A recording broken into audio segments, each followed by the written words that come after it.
Well, it's December already. Welcome to Kelly's Anesthesia Tips. I know it's going to be another busy month, so I picked up something off of the Anesthesia Coding and Billing Facebook where someone was asking for something on TEEs, which also happens to be on my list of future YouTubes. So I'm going to give you some resources and a little bit of helpful information and still try to keep this short. So if you are in a state that has a local coverage determination or LCD, would they call them something different now? It still says LCD reference article. If you inadvertently go to the page where it's superseded, you just click over to the public versions and it will take you to the one that is currently in effect. So we're going to go view the ones that are, this is Medicare, but I want to tell you, Medicare sometimes sets the bar for many other insurance companies as to what they're looking for documentation and such. And I am going to give you a few other good resources. But why I typically will start here is because if you are documenting well enough to please Medicare, you're going to please your other insurance companies for the most part. Now I do a little bit of a backtrack here to say don't be surprised if you sometimes read things that are incorrect, not on Medicare, but I have read some articles about when billing TEE is acceptable and when it's not, and whether they'll pay for monitoring or diagnostic. And honestly, you guys, as non-clinicians, we're coders and billers, we don't know the difference between a diagnostic or a monitoring TEE unless it is described to us as either a monitoring or a diagnostic. We can't read the ultrasound images. We can't read the report well enough to know what it actually means when they're going through all of the information that they share in the documentation. So our clues are, does it say monitoring, does it say diagnostic, or does it say both? And then you have to have a tiebreaker there. And then I wanted to mention, I've seen articles that said they will only cover monitoring, which is backwards from pretty much every other payer. That was a Nebraska payer and it was a while back, but I'm just saying it can happen. So if you read something non-Medicare related and it says you can never bill for a monitoring TEE, I know I can beg to differ reading policy that says that they will cover it. So checking your local carriers for any type of instructions or billing policy will override what someone tells you you can or cannot do. All right, so if you go to look at something like this, here's another hint. It's probably about 47, 48, 50 pages, depends. I think the last time I looked at this was like 47 pages. I'm not going to look it up again, but I want to scroll down it so you can see. It'll give you an effective date. This goes back to 2015. There were revisions in January of 2025. And then my trick here on these pages is I hit Control F.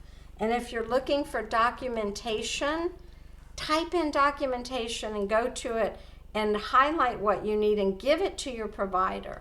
If you're looking for a certain type of code, like the one that has TAVR that is not getting paid, 93355, then you just click on there. There's only 4 instances of it, but you want to be able to say, this is exactly where the information is without going through 47 pages of it.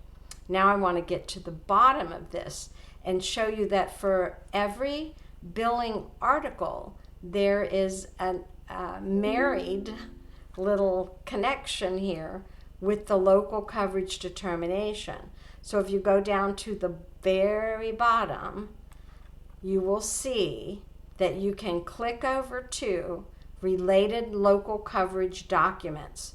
There is a national coverage determination, there is a local coverage determination. And when you click there, you can find additional information as well, like covered diagnosis codes, etc.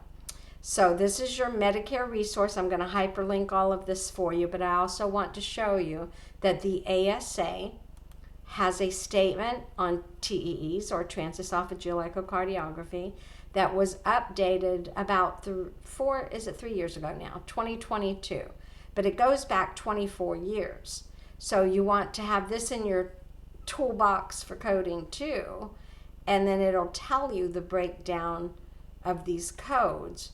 And as I said, if you can't understand what's being done or there's conflicting information, you have to ask for additional information. But make it easy for your providers. Make it easy by, not giving them 47 pages. Give them one page that you just cut and pasted, the really important information. And then if you have to remind them, remind them. So I'm going to give you this link as well. It has a listing of the codes. And then I'm going to tell you that if you find good articles on documentation, I have one more I'm going to have to look up while we're on this. So I'll do that so I can show you how to do it anyway.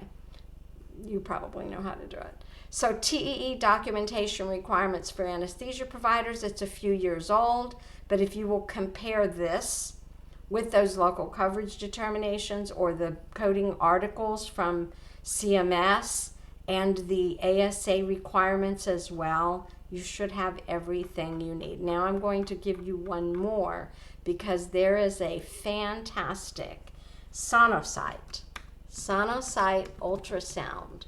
And I'm going to go over to this because they have, I'll give you this link as well. Ultrasound CPT codes reimbursement. I call it payment based on a physician many years ago explaining, while I use that term reimbursement, I'm not being reimbursed for anything, I'm being paid for it. And I agreed, and I've tried to use the term payment ever since. So here we have a reimbursement guide or a payment guide.